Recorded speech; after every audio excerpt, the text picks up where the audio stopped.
Bonjour à tous et bienvenue sur la chaîne Wrestling Love. On se retrouve aujourd'hui pour une toute nouvelle vidéo. Alors, dans cette nouvelle vidéo, nous allons parler du dernier show de Glade. Donc, le dernier show de Glade qui était tout simplement Glade J Pro Wrestling vers 10. Alors, c'est un show qui s'est déroulé le 18 novembre, qui a été diffusé en direct par la chaîne YouTube de Glade. Donc, déjà, ça m'a fait plaisir de voir pour une fois un show Glade diffusé en direct, parce que ça faisait quand même assez longtemps. Ça faisait quand même quelques shows qu'on n'avait pas eu de show Glade diffusé en direct. Bon, j'ai pas pu le regarder en direct, voilà.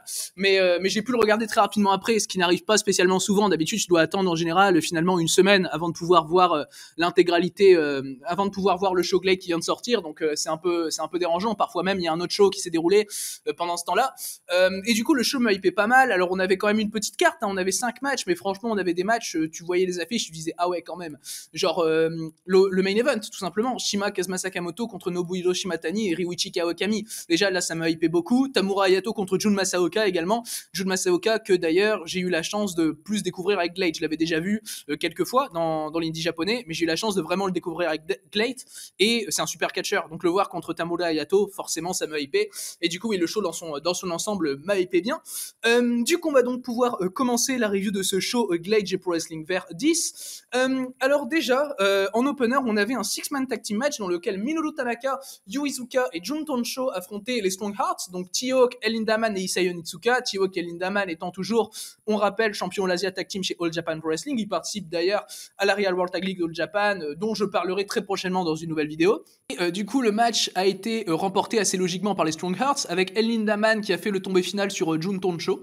Le match a duré, il me semble, un peu plus de 10 minutes. J'ai pas les temps exacts, mais comme ça, il a duré un peu plus de 10 minutes, il me semble.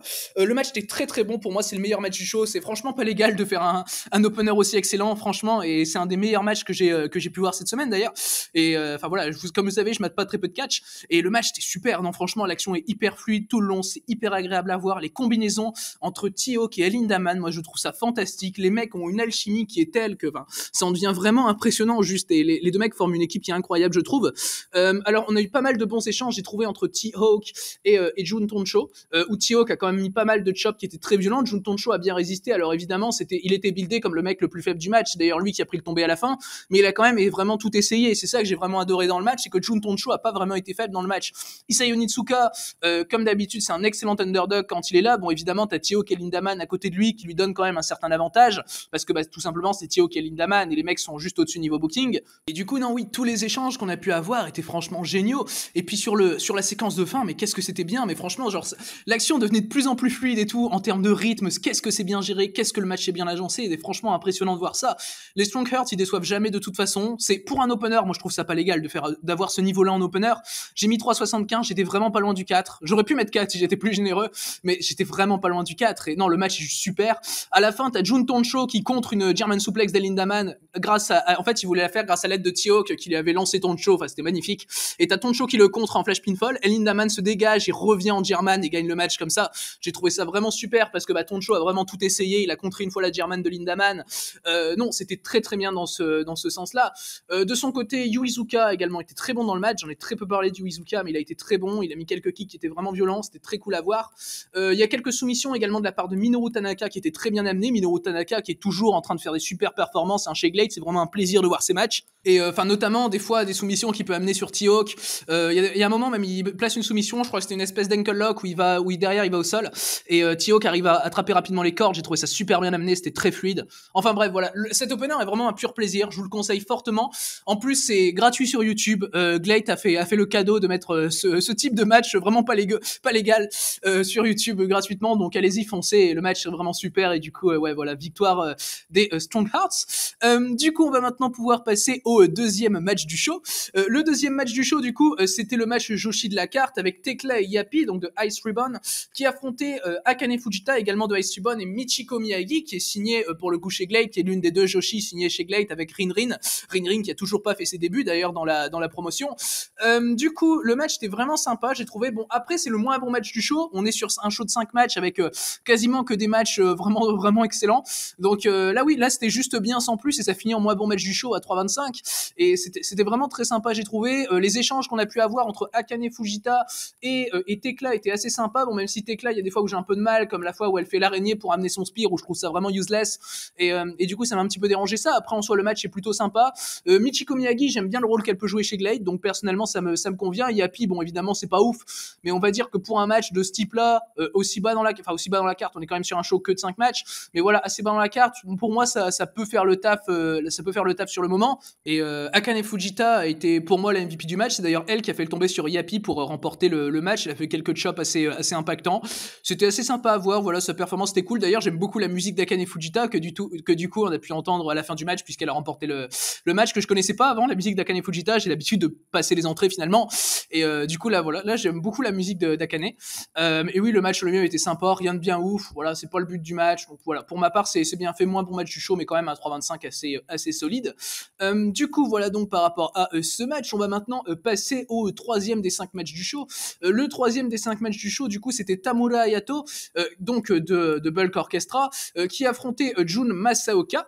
Le match, du coup, a été remporté assez logiquement par Tamura Hayato, et le match était très bon. Enfin, personnellement, j'ai mis la note de 3,5. C'est mon troisième match préféré du show, donc pour vous dire un peu le niveau du show, très clairement, qui est assez foufou hein, sur un show de 5 matchs. Enfin, du coup, la victoire de Tamura Hayato est très logique. Franchement, Jun Masaoka qui attaque déjà Tamura Hayato dès le début du match, moi j'ai trouvé ça très très bien personnellement. Il a mis des gros coups d'avant-bras sur Tamura Hayato. Tamura Hayato a une réaction assez cool. Enfin, je veux dire, le mec sentait rien sur les avant-bras de Masaoka, c'était assez drôle à voir. Tamura Hayato est bien évidemment plus costaud, bien buildé, plus fort de toute façon que Jun Masaoka, donc c'était sympa de voir Jun Masaoka dans cette position comme ça d'underdog. Bon, Hayato évidemment, quand il le pouvait, il y allait fort hein, sur Masaoka. Et Hayato va mettre des chops, des lariats, ça va être toujours très impactant. Bon, Masaoka va quand même pas mal se dégager, il va avoir pas mal de near fall assez sympa. Son rôle d'underdog est à mes yeux vraiment bien joué. Et Tamura Hayato remporte le match sur un jackhammer qui était très très bien porté, le jackhammer. Ça change du super showdown, hein, voilà. Mais du coup, ouais, le jackhammer était très très beau de la part de Tamura Hayato. Non, le match est toujours très fluide, très impactant, bien agencé, bien rythmé. C'est vraiment un plaisir de voir ce genre de match chez Glade. Les deux mecs sont talentueux, surtout Tamura Hayato. Tamura Hayato qui a pour moi un futur de très très grosse star dans le Puro. Très clairement, il a le truc, hein, Tamura Hayato. Et du coup, oui, non. Et en plus Tamura Hayato est vraiment jeune, hein, dans tous les cas. Donc c'est ça qui est vraiment impressionnant avec lui, c'est que le mec est finalement vraiment jeune. Il a quoi? Il a 25-26 ans. C'est assez fou, je trouve. Donc voilà pour ce match qu'il a donc logiquement remporté, auquel j'ai donc mis la note de 3,5. On va maintenant pouvoir passer du coup au pré-main event de ce show Glade J Pro Wrestling Verten. Le pré-main event du show, du coup, c'était Kazayashi et Takanori Ito qui affrontaient Quiet Storm et Ken 45. Alors je sais pas du tout si ça se prononce comme ça. Je sais pas du tout si ça se prononce comme ça, Ken 45. C'est la première fois que je peux le voir catcher. Du coup, c'est un nom de l'un des japonais et tout. Et vu le nom qu'il a, je sais que des fois ça se prononce assez bizarrement les noms comme ça avec des chiffres au Japon. Genre 37 Kamina chez les DT donc faudra pas que j'oublie de parler prochainement parce que le Dio Grand Prix, j'ai toujours pas commencé. Et du coup, ça se prononce Sonakamina par exemple. Donc là, je sais pas vraiment la prononciation. Du coup, le match personnellement, j'ai trouvé vraiment très bon. Il a été remporté par Kazayashi et Takanori Ito, ce qui m'a paru personnellement assez logique. C'est d'ailleurs Ken 45 qui a pris le pin. Désolé encore une fois si je le prononce mal. Hein, voilà pour ceux qui connaissent la prononciation, n'hésitez pas à me l'indiquer en commentaire. Du coup, ça a été une bonne découverte déjà pour moi, vu que c'était le premier match que je voyais de lui. En équipe avec Quiet Storm, je trouve que ça fonctionnait vraiment bien. Alors, les premiers échanges étaient justement entre lui et Kazayashi. Je les ai personnellement trouvés assez sympas. Voilà, ça y allait un peu techniquement dès le début. C'était bien fait, c'était assez fluide, ça allait au sol, c'était bien. Ensuite, Takanori Ito a rejoint le ring avec Quiet Storm. Takanori Ito, Quiet Storm, les échanges sont super, juste vraiment excellents. Franchement, les échanges Ito, Quiet Storm. J'ai failli mettre 3,75 grâce à leurs échanges justement où les mecs vraiment se challengeaient un peu du regard. Tu sentais que ça y allait pas directement, mais c'était quand même très méthodique, c'était très bien fait. Dès que ça y allait, c'était assez impactant. Bon, c'est Quiet Storm et Takanori Ito en même temps. Ito, les kicks qu'il met sont vraiment très cool, assez impactant, bien violent. Non, c'est vraiment très bien, j'ai trouvé. Le match, c'est vraiment un match qu'on peut voir très souvent chez Glade. Le type de match, c'est qu'on peut voir très souvent chez Glade, mais c'est un truc qui fonctionne tellement bien avec moi. Franchement, c'est juste super à regarder. Et non, oui, franchement, Glade, de toute façon, c'est une de mes compagnies préférées actuellement. Je trouve qu'ils proposent un produit qui est vraiment excellent. Et c'est pour ça que j'essaye de reviewer tout simplement tous les shows qu'ils sortent, sachant qu'ils sortent quasiment tous leurs shows. Enfin voilà, d'ailleurs ça fait plaisir de voir une compagnie comme ça. Et non, oui, franchement, c'est très cool, j'ai trouvé le match. Ken 45 a pris le pin dans ce match, qui m'a pas non plus étonné, sachant que les trois autres sont réguliers chez Glade. Hayashi et Ito sont signés chez Glade pour le coup. Quiet Storm de son côté, je ne sais pas trop s'il est signé chez Glade, Quiet Storm. Je ne pense pas, je pense qu'il est toujours en freelance finalement. Le le Gaijin, donc passé notamment par Pro Wrestling Noah ou encore BJW récemment. D'ailleurs, j'espère que Quiet Storm sera bientôt signé chez Glate en parlant de ça, parce que franchement, enfin voilà, après de toute façon ça change pas parce qu'il apparaît à quasiment tous les shows, mais quand même.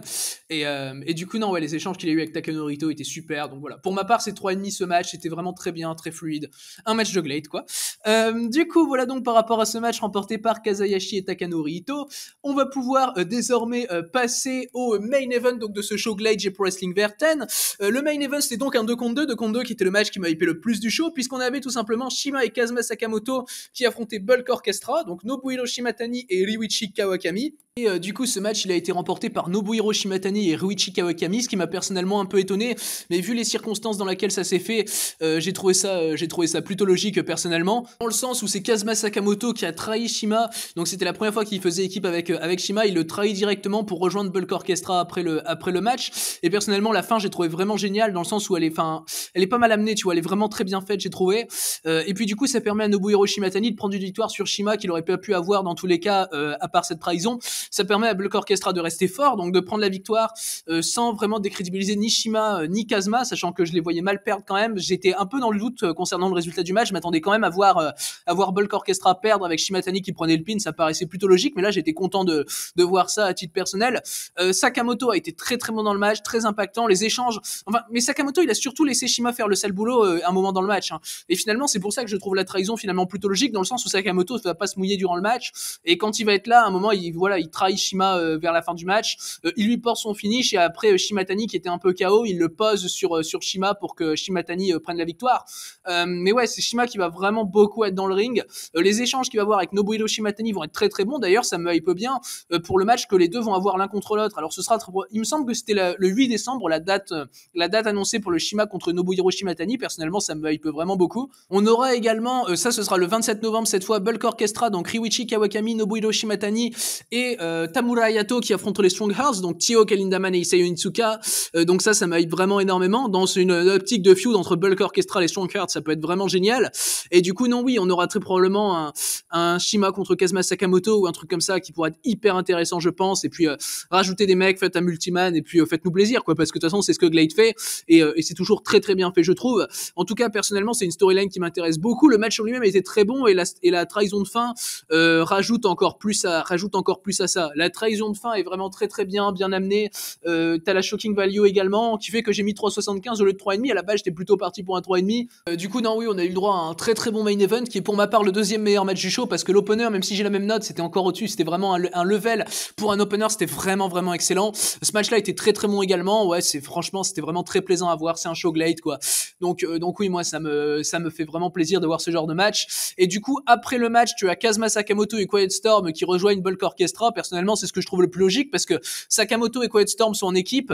Sakamoto rejoint Bulk Orchestra, ça me paraît logique d'envoyer Quiet Storm derrière dans le clan, sachant que sinon il reste tout seul, ça aurait fait un peu bizarre avec la situation de Storm. Donc personnellement c'est quelque chose que j'ai trouvé logique et qui me hype beaucoup. Le clan Bulk Orchestra qui a énormément de gueule déjà, du coup ils sont 5, Kawakami, Shimatani, Tamura Hayato, Sakamoto et Quiet Storm, donc c'est vraiment un gros clan pour le moment. Et du coup c'est donc ça qui a conclu ce show Glade J Pro Wrestling Verten. Du coup par rapport au show dans l'ensemble, c'était un très très bon show de la part de Glade, extrêmement solide, du début à la fin, franchement c'était hyper plaisant. Y a pas un mauvais match. Personnellement je recommande de regarder surtout l'opener et le main event, c'était à mes yeux les deux meilleurs matchs du show, et assez clairement. Et non ouais, mais dans l'ensemble c'est juste super. Enfin voilà, franchement Glade c'est vraiment une compagnie qui fait plaisir. Y a aucun mauvais match. Si vous avez le temps, regardez tout très clairement, parce que ça prend pas la masse de temps non plus. À mater ça prend quoi, 1 heure, enfin 1 heure et quart à peu près. Non, c'est trop bien quoi. Et c'est vraiment trop bien. Et donc oui, gros conseil sur l'opener et le main event pour ma part. Et du coup c'est donc ça qui conclut cette review donc de Glade J Pro Wrestling Verten. Merci à vous donc d'avoir écouté cette vidéo, j'espère qu'elle vous aura plu, et du coup d'ici les prochaines vidéos je vous dis à la prochaine.